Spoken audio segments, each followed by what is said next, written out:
मैं अंजलि आप सभी का स्वागत करते हैं हमारे इस बॉलीवुड के खास स्पेशल एपिसोड बॉलीवुड धमाल में, जिसमें हम आपको बताएंगे बॉलीवुड की तमाम गपशप और तमाम जितनी भी गॉसिप्स है उससे हम आपको रूबरू कराएंगे। पहली खबर बिग बॉस 15 से सामने आ रही है, जहां पर राखी सावंत और समिता सेठी के बीच में झड़प देखने को मिली है। दरअसल आपको बता दें कि बिग बॉस के हर सीजन की तरह ही बिग बॉस 15 में भी जबरदस्त हंगामा देखने को मिल रहा है। कभी प्रतिभागी टास्क को लेकर भिड़ जाते हैं तो कभी घर के काम को लेकर बवाल मचाते हैं, तो वहीं साथ ही कभी कभी ये बात हाथापाई तक पहुंच जाती है। बिग बॉस सीजन 15 अब फिनाले की ओर बढ़ रहा है। ऐसे में सभी प्रतिभागी टिकट टू फिनाले जीतने की हर कोशिश में लगे हुए हैं। बिग बॉस के इस एपिसोड की संचालक राखी सावंत रही हैं। उनके ऊपर सही से संचालन न करने का भी आरोप लगाया गया है। राखी ने खुद ही इनके लिए मुश्किलें खड़ी कर दी है। वहीं टास्क के हर राउंड में देवोलीना भट्टाचार्य को जिताने के लिए राखी के ऊपर चीटिंग का आरोप लगा है, जिसके बाद बिग बॉस के घर में जबरदस्त ड्रामा देखने को मिला है। गुरुवार को प्रसारित हुए बिग बॉस के एपिसोड में सभी सदस्य फिनाले के टास्क करते हुए नजर आए हैं। इस दौरान ही राखी संचालक थी। वहीं टास्क पूरा होने के बाद बिग बॉस के पूछे जाने पर राखी ने देवोलीना को राउंड का विजेता घोषित किया। सभी घर वाले इससे नाखुश थे और राखी के खिलाफ सभी खड़े हो गए। इस बीच राखी और शमिता सेठी में कहासुनी भी बढ़ गई और दोनों एक दूसरे के काफी पास आ गई। शमिता इस दौरान राखी से बार बार पीछे हटने को कहती रही, लेकिन राखी नहीं मानी और शमिता ने उन्हें जोर से धक्का दे दिया, जिसके बाद राखी रोने लगी। राखी रोते हुए कहती है कि शमिता ने उनके ब्रेस्ट पर जोर से धक्का मारा है। राखी अपनी दोस्त देवोलीना से बात करते हुए कहती हैं कि उन्हें बॉलीवुड में अपना करियर बनाने के लिए कुछ सर्जरी करानी पड़ी थी। उन्होंने ब्रेस्ट एम्प्लॉयमेंट कराई थी। ऐसे में उन्हें हेल्थ इश्यूज भी हो सकता है। राखी कहती हैं कि दर्द नहीं हो रहा है, लेकिन ये डैमेज हो सकता है, क्योंकि पहले भी मेरा कश्मीर में इस तरह का एक्सीडेंट हो चुका है।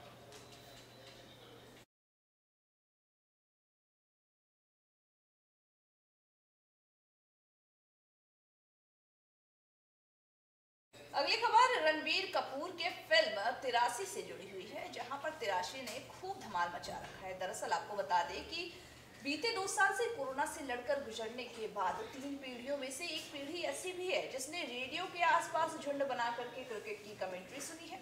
रात चलते पान की दुकान पर रुककर अपने स्कोर पूछा है। वहीं क्रिकेट के दीवानों की तरह ही देखा है। और फिर जब मुंबई के ब्रिमोर्स स्टेडियम के विश्व विजेता क्रिकेट टीम के स्वागत में हुए कार्यक्रम में लता मंगेशकर ने भारत विश्व विजेता गाया, तो उसकी कैसेट खरीदकर उसे सालों साल तक सुना जाने लगा।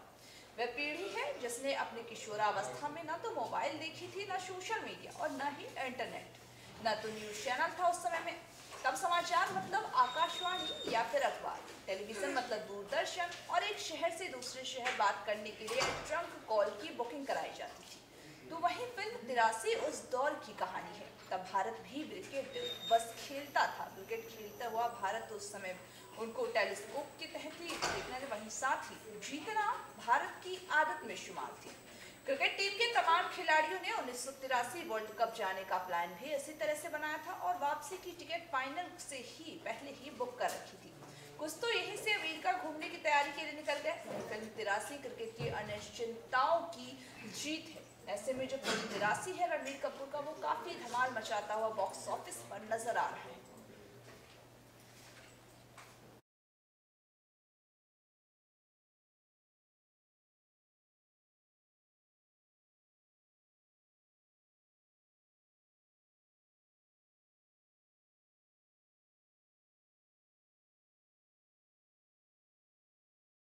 रणवीर सिंह की फिल्म 83 ने बॉक्स ऑफिस पर अपना धमाल मचाना शुरू कर दिया। ऐसे में देखना यह होगा जो प्रशंसक है रणवीर सिंह के, वो किस हद तक क्या इस फिल्म को देखते हैं और इसकी रेटिंग्स क्या आती हैं, वो जल्द ही आपको पता चलेगा।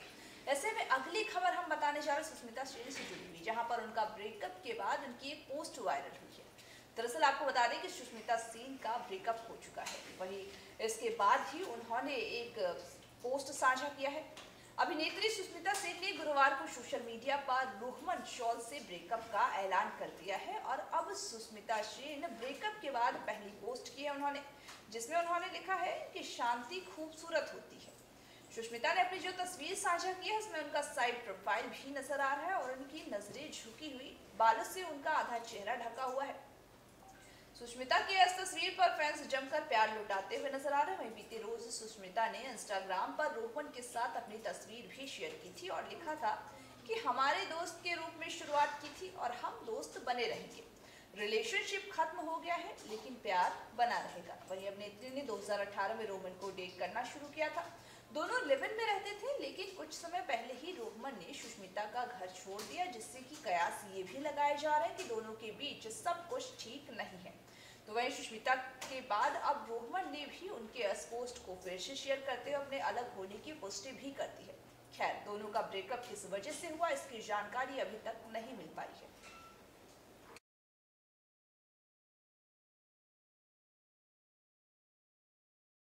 भारतीय सिनेमा के रफ़ी मोहम्मद रफ़ी के गाने जो कि बेहद प्रचलित हैं, वहीं सभी के कानों में इनकी जो आवाज़ है वो गूंजती हुई नजर आती है।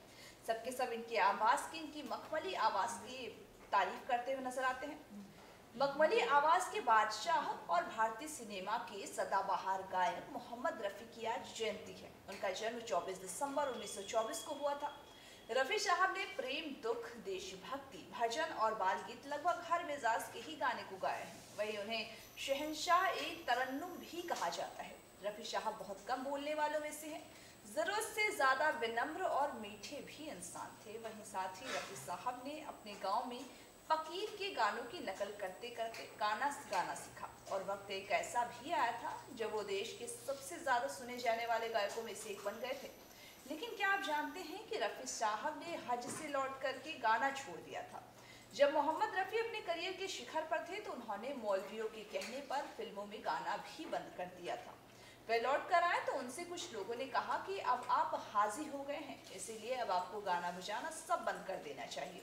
वे बातों में आ गए और उन्होंने गाना छोड़ दिया। जैसे ही ये बातें लोगों को पता चली तो पूरे बॉलीवुड में हड़कंप मच गया। हालांकि काफी समझाने के बाद रफ़ी साहब मान गए और उन्होंने फिर से गाना शुरू कर दिया। रफ़ी साहब ने हिंदी के अलावा कई भारतीय भाषाओं में भी गाना गाया है। उनके नाम 26,000 गीत गाने का रिकॉर्ड भी है।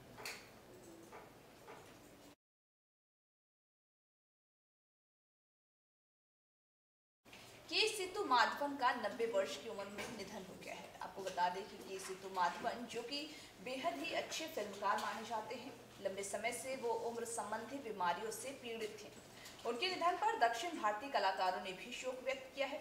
साउथ सुपरस्टार कमल हासन के निर्देशन, वहीं साथ ही उनके निर्देशन में के सेतु माधवन के निधन पर उन्होंने शोक जताया है। उन्होंने ट्वीट कर कहा है कि के सेतु माधवन मलयालम सिनेमा की गुणवत्ता निर्धारित करने वाले मूलभूत पूंजी में से एक थे।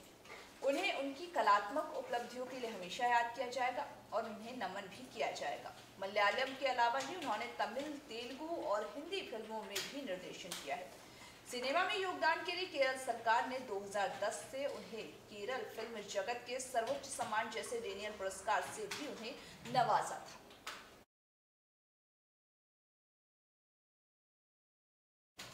आज के हमारे इस बॉलीवुड धमाल के तमाम गपशप से रूबरू कराने के लिए आज हमारा ये साथ यहीं तक था। बाकी मुझे दीजिए इजाजत और तमाम बाकी खबरों के अपडेट्स के लिए बने रहिए हमारे साथ और देखते रहिए ABS स्टार न्यूज़।